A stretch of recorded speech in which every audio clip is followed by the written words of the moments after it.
kaibigan, sa content natin ngayon ay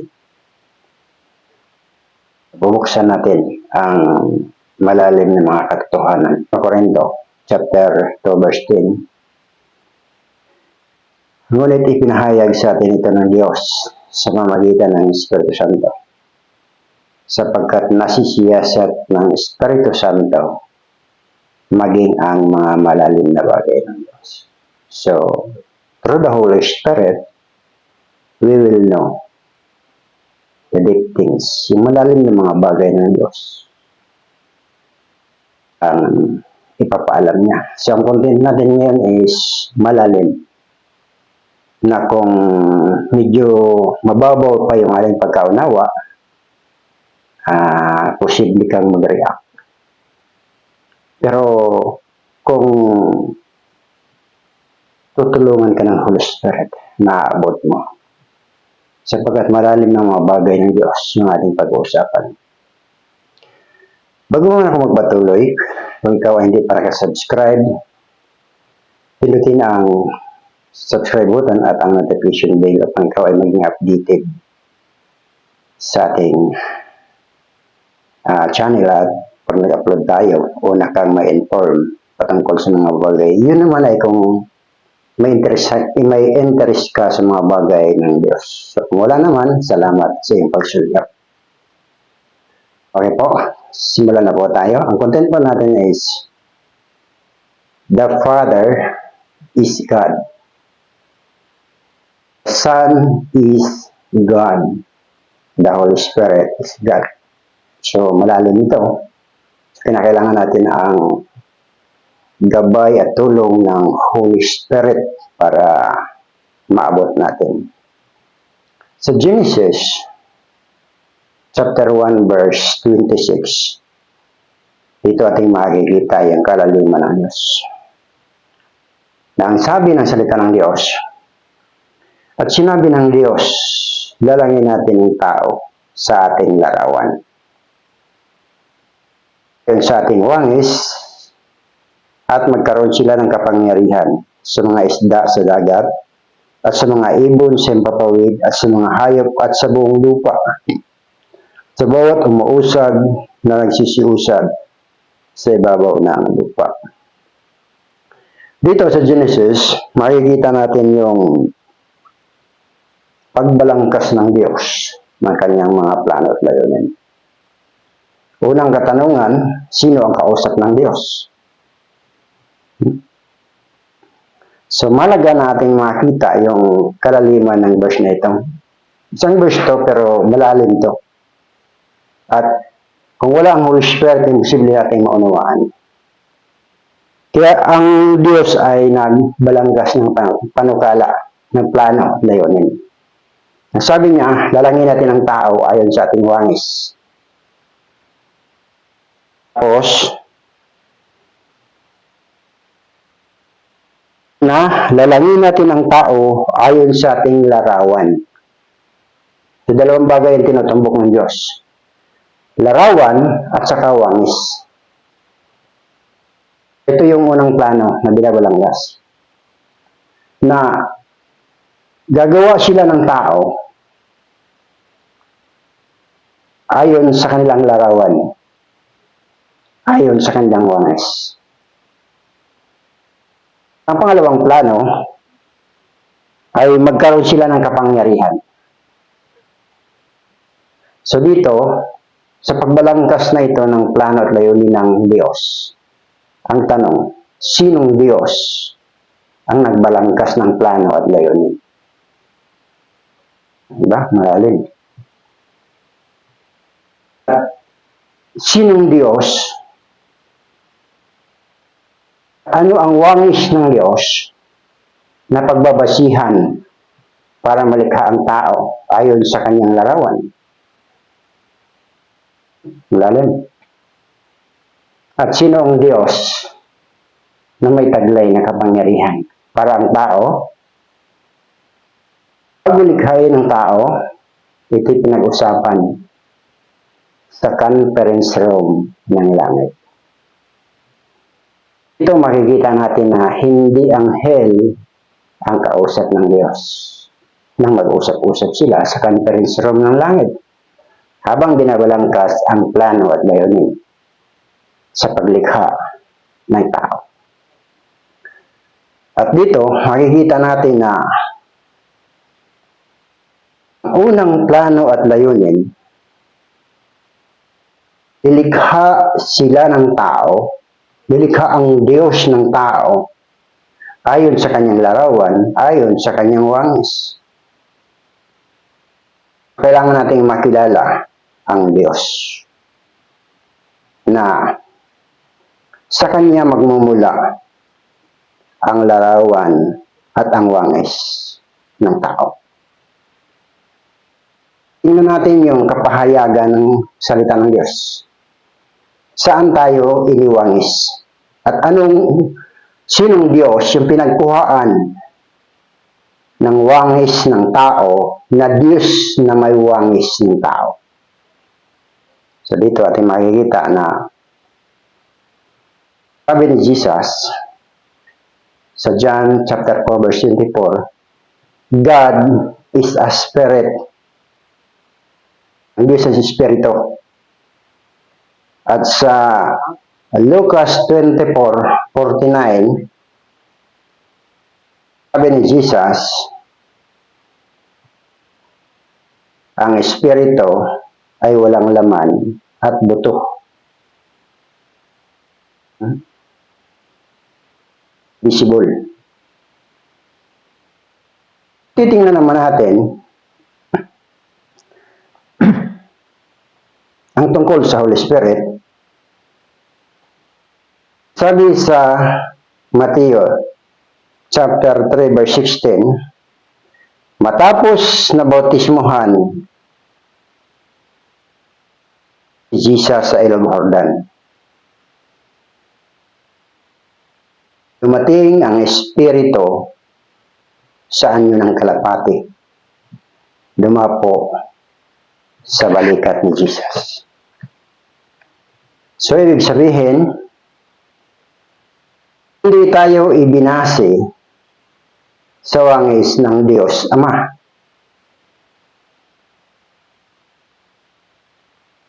Hindi rin tayo ibinase sa wangis ng Holy Spirit as kalapati. Holy Spirit ay maraming wangis na ihambing sa Kanya. Tubig, apoy. Sabi ni Jesus sa John chapter 7, living water tungkol sa Holy Spirit. Pagdating sa Acts 2, holy fire. Dalawang tipan, langis. Hindi tayo binasi doon. Ang Ama ang nag-akda, nalilikha ng tao. Yun ang kanyang plano at layunin. At ang tao, magkakaroon ng kapangyarihan sa mga isda, sa mga ibon, sa lahat, hanggang sa buong lupa. Tataglay siya ng kapangyarihan. So dito, ang tanong, sinong Diyos na may anyong tao upang kopyahin ang kanyang mukha na maging mukha ng tao? Malalim pero tukoy na natin ang sinasabi ng salita ng Diyos. Kapag ang Holy Spirit ay kasama natin. Alam ng mga bagay sabi ni Paul sa 1 Corinthians chapter 2 verse 10. Malalim na mga bagay ng Diyos alam ng Holy Spirit. Sabi ni Jesus, pagdating sa Holy Spirit, lahat ng bagay sa langit, sa lupa, sa ilalim ng lupa, mga bagay ng Ama, mga bagay ng Anak, mga bagay ng tungkol sa Espiritu Santo. Sabi ni Jesus, pagdating sa inyo ng Holy Spirit, igagabay niya kayo sa buong katotohanan. Pahayag niya sa inyo mga bagay na darating. Kukuha siya sa Ama, papahayag sa inyo Ang lahat ng sa Ama ay akin. Yun ang ituturo niya sa iyo. Sabi ni Jesus tungkol sa Holy Spirit kapag dumating sa buhay ng isang tao. Mabubuksan yung kalaliman, tumatawag sa kalaliman. Kaya dito natin makikita ang Ama, dito papasok tayo sa kalaliman lalo. Ang Ama, siya ang Diyos ng banal na plano at layunin. Una, sa Mateo 7:21. Sabi ni Jesus, hindi lahat ng tumatawag sa akin, Panginoon, Panginoon, makakapasok sa kaharian ng langit, kundi yaong gumaganap ng kalooban ng aking Ama na nasa langit. So, ang ibig sabihin, kapag ang tao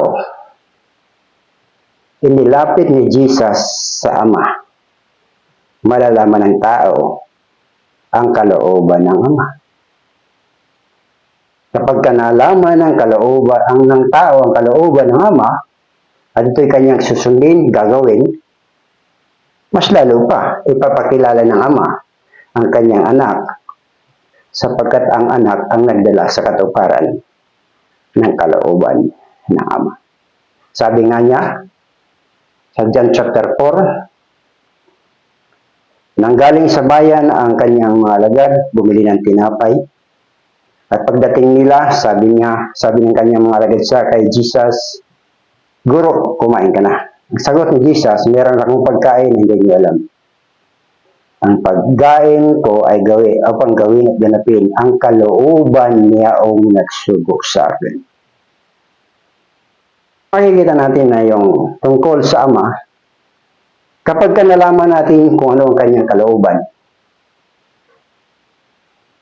yun ang palatandaan na tayo ay nasa Ama at ang Ama ay suma sa atin. Sabi naman ni Jesus, magtanong si Felipe sa John chapter 14. Pakita mo sa amin ang Ama at sapat na. Sabi niya, ang nakakita sa akin, Jesus, nakakita sa Ama. Sapagkat ako'y sumasama at ang Ama'y suma sa akin. Ano ang tinutukoy ng Diyos dito? Ano ang tinutukoy ni Jesus? Physical revelation ba ng Diyos Ama? O spiritual will and divine purpose ng Father, taglay ni Jesus? Divine revelation ng kalooban ng Ama ang taglay ni Jesus. Habang ginagawa ni Jesus ang kalooban ng Ama, ang kalooban ng Ama ay sumasa kanya. At si Jesus ay nasa Ama sapagkat si Jesus ay nasa kalooban ng Ama. So, conversation, vice versa. Ito, makikita natin. Yung malalim, isang verse pa lang yung ating pinag-uusapan. Genesis chapter 1 verse 6. Now, ang tungkol naman sa Holy Spirit, siya ang Diyos ng kapangyarihan. Ano sabi ni Jesus sa Acts chapter 1 verse 8? Tatanggap kayo ng kapangyarihan pagdating sa inyo ng Holy Spirit.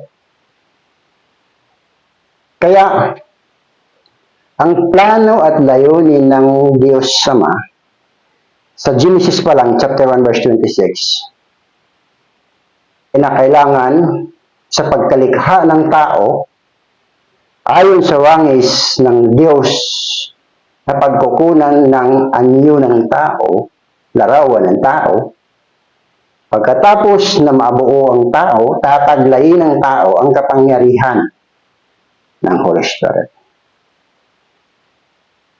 Dito, ipinapakita na yung kalaliman ng mga bagay ng Diyos.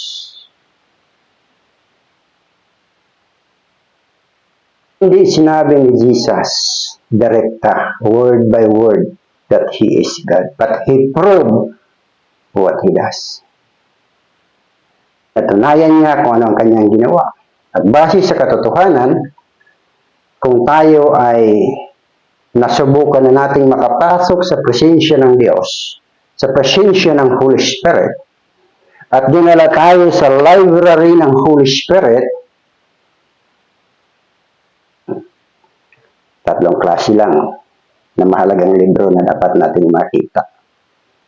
Ang tungkol sa Ama, ang libro ng tungkol sa Ama, ang libro ng tungkol sa ating Panginoon Hesus, at ang libro tungkol sa kanyang sarili. Ang ibang libro, ang tawag doon, The Kingdom of Heaven. Spiritual na mga bagay involve ang tao, langit at ang lupa. So dito, makikita natin ang layunin ng Diyos sa paglikha ng tao, hindi sa wangis ng Ama, sapagkat ang Diyos ay Espiritu, ang Ama. Hindi rin sa wangis ng Holy Spirit, dahil ang Holy Spirit may anyong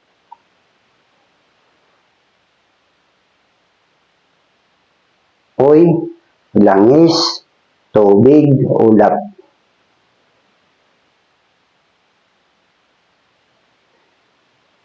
Saan tayo kinuha?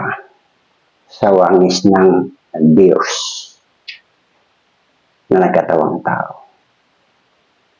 Si Jesus. Siya yung manglilikha ng tao. Siya yung lumikha sa tao. Galing sa Kanya ang larawan ng tao. Sapagat ang sabi ng Diyos, likhain natin ang tao ayon sa ating larawan, ayon sa ating wangis. So dito, isang bahaging ito, tunayan ni Jesus na siya yung may likha ng tao at galing sa kanya ang mukha ng tao. Kaya naman siya nagpakahayag sa tao bilang tao. Kaya nga ang tawag sa kanya ay Son of Man. Bilang Diyos, taglay niya ang salitang anak ng Diyos na buhay. Bakit tinawag siyang anak? Kapalawakin ang pagkaalam at pagkaunawa na nais ng Diyos i-reproduce ang kanyang sarili. Sino ang may gusto na i-reproduce ang kanyang sarili? Sinong Diyos na may gusto na i-reproduce ang kanyang sarili? Si Jesus. Kaya nga sabi sa John chapter 1 verse 12, ang sinumang sumasampalataya sa anak ng Diyos ay pinagkalooban siya ng karapatan maging mga anak ng Diyos. Sapagkat sa pag-reproduce ng larawan at anyo wangis ng Diyos na nagpakilalang anak, marireproduce ang banal na plano at layunin ng Ama. Sapagkat taglay ng anak, yung heartbeat ng Diyos Ama.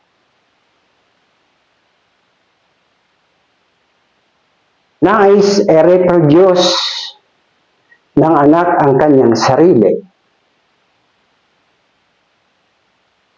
para ang kapangyarihan ng Holy Spirit ma-reproduce din, tataglayin ng mga anak ng Diyos ang kapangyarihan na mula sa Holy Spirit. Kaya si Jesus man din, before he start ng ministry, dumating ang Holy Spirit sa kanya.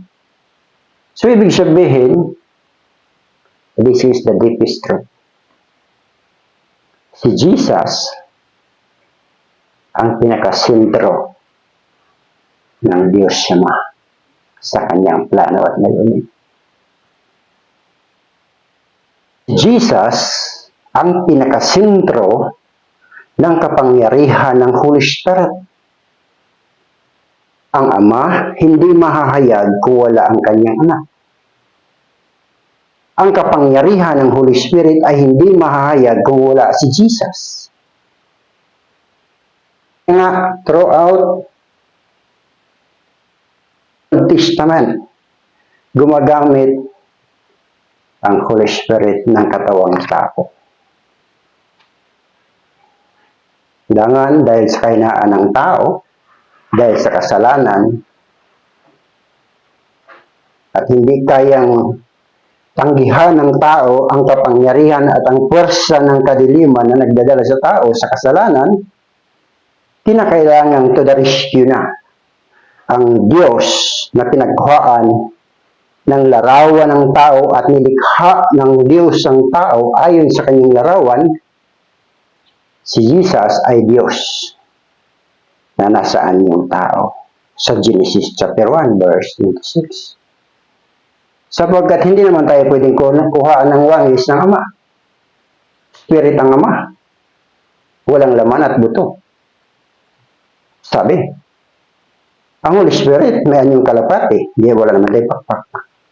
So, ang ibig sabihin, si Jesus.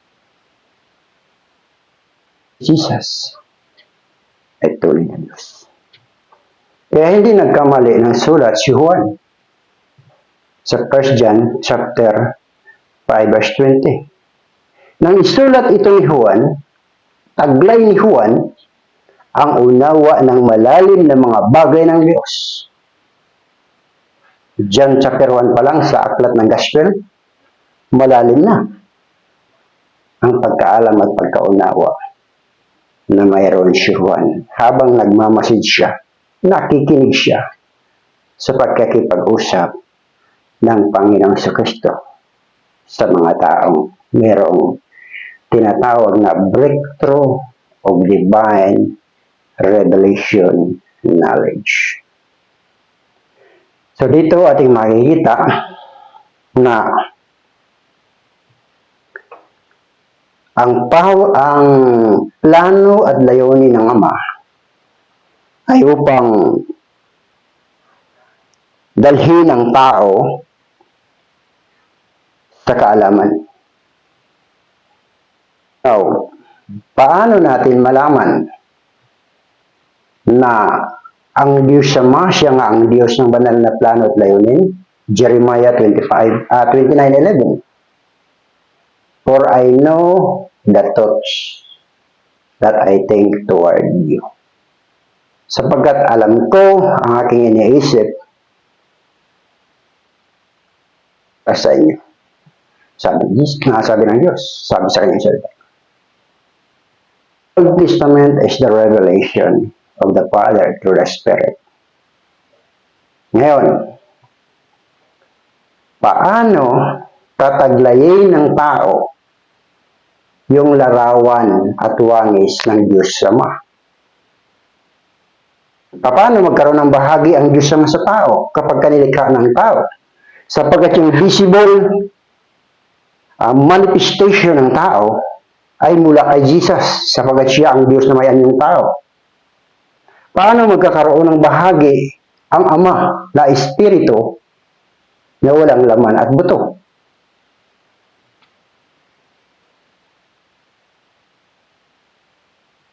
First Thessalonians 5:23.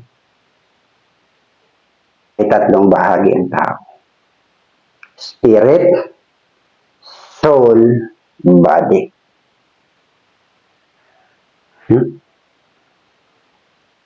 Inigay at inilagay ng Ama ang kanyang sarili, ang Espiritu ng Diyos sa kalooban ng tao, ang likhain ng tao mula sa labo. May bahagi ang Diyos Ama sa kalooban ng tao sapagkat yung Spirit hindi nakikita. Yung Spirit, siya nakakaramdam. Kinurot, sinaktan, nakaramdaman natin yung sakit. Pero hindi natin nakikita. Kaya pag namatay ang tao, alis yung Spirit, kahit anong gawin sa tao, wala nang response. So dito, ipinapakita ng Diyos yung kalaliman. Paliman na kinakailangan nating maunawaan. Yung kanyang plano at layunin sa Ephesians 3:11, according to His eternal purpose which He purposed in Christ Jesus. Ayon sa kanyang walang hanggang panukala na kanyang ipinanukala kay Kristo Jesus. So yung eternal purpose ng Diyos, papunta sa tao sa pamamagitan ni Jesus. So kapag nalaman natin yung eternal purpose ng Diyos, eternal purpose ng Diyos na walang hanggan, simula sa lumang tipan, kasalukuyan, at sa darating, at magpasawalang hanggan. That's eternal purpose. Hindi nagbabago. Kaya nga, dito ating makikita na sabi ni Paul, kailangan magkaroon tayo ng wangis na ayon, we must conform to the image of His Son. So, ang kapahayagan ni Pablo na ibinigay sa kanya ng Diyos ay kapahayagan na ipinagtiwala ng Diyos sa kanya sa kanyang kapanahonan.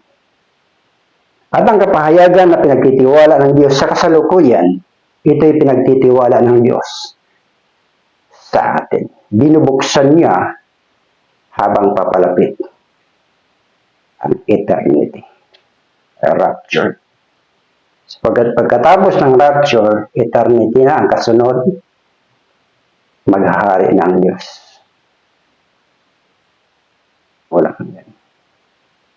Pagharian niya ang langit at ang lupa.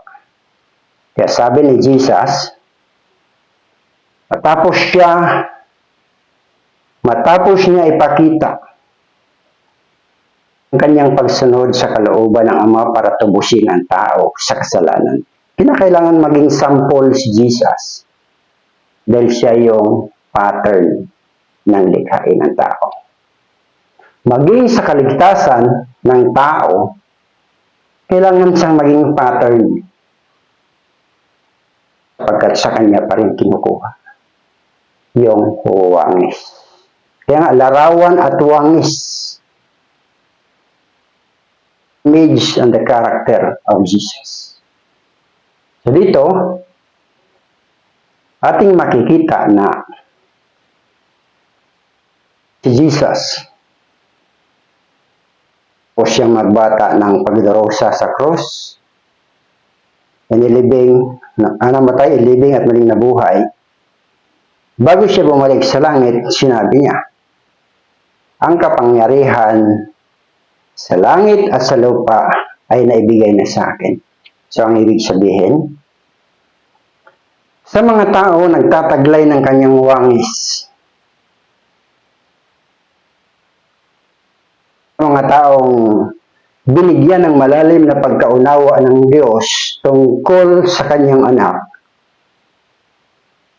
kakaroon tayo ng kaalaman ng mga bagay sa langit, mga bagay sa lupa na gagawin ng Diyos. So dito ating makikita ang layunin. Father is God. Jesus is God. The Holy Spirit is God. Kaya kung babanggit o kung sisiyasatin nyo yung four gospel, wala kang makikita ang sinabi niyang I am God. Yung sinabi yun. Bakit hindi na niya kailangang sabihin ni Jesus yun? Tunayan niya sa kanyang ginawa, kaya nga nagsabi siya sa John 4:10. Hindi kayo naniniwala sa akin, maniwala naman kayo dun sa aking mga ginagawa. So, dahil siya yung pattern ng pagkalikha ng tao, at nakita ng Diyos yung pagbagsak ng tao, nang mas pinili ng tao ang makinig sa diablo kaysa manatili sa kanyang mga plano at layunin. Plano at layunin ng Diyos, nang sabi niya, huwag kang kumain yan. Sapagkat sa oras na kumain ka yan, siyak ang iyong kamatayan. Nga dito makikita natin, to the rescue, ang Diyos na pinagkuhaan ng larawan ng tao. So siya, kailangan niyang iligtas ang tao mula sa kasalanan tungo sa kapamakan, ililigtas niya. Kasalanan, kapamakan, kailangan ililigtas niya ang tao. Papatawarin ang kasalanan, harangin ang kaparusahan, papalitan niya ng katuwiran, ng kabanalan. So dito ating makikita na ang salita ng Diyos, kaya nga mabalangkas na ng Diyos ang kanyang plano at layunin, nilikha na niya ang tao. So, magkaroon na ng mukha ang tao mula sa alabok, hiningahan ang hininga ng buhay. Ilagay ng Diyos ang kanyang espiritu.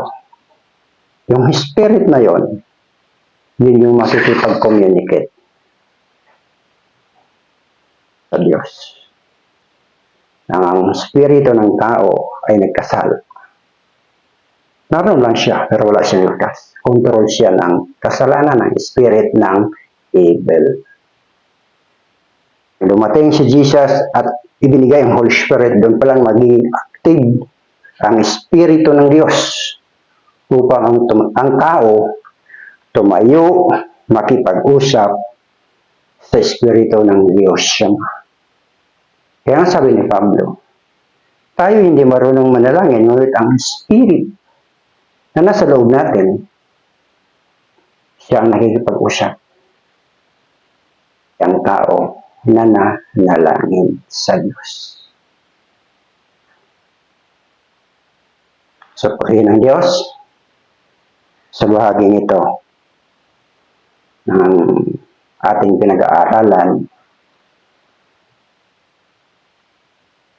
Father is God. Jesus is God. Holy Spirit is God. The undivided God. Kaibigan, kung ikaw ay napagpala, at kung hindi ka pa nakapag-subscribe sa aking YouTube channel, please subscribe. Pindutin ang notification bell. At mag-iwan ng comment, like, or share kung ikaw napagpala. Salamat sa iyong panonood. Salamat sa iyong pag-subscribe. Sa bisang papuri. Subscribe na po.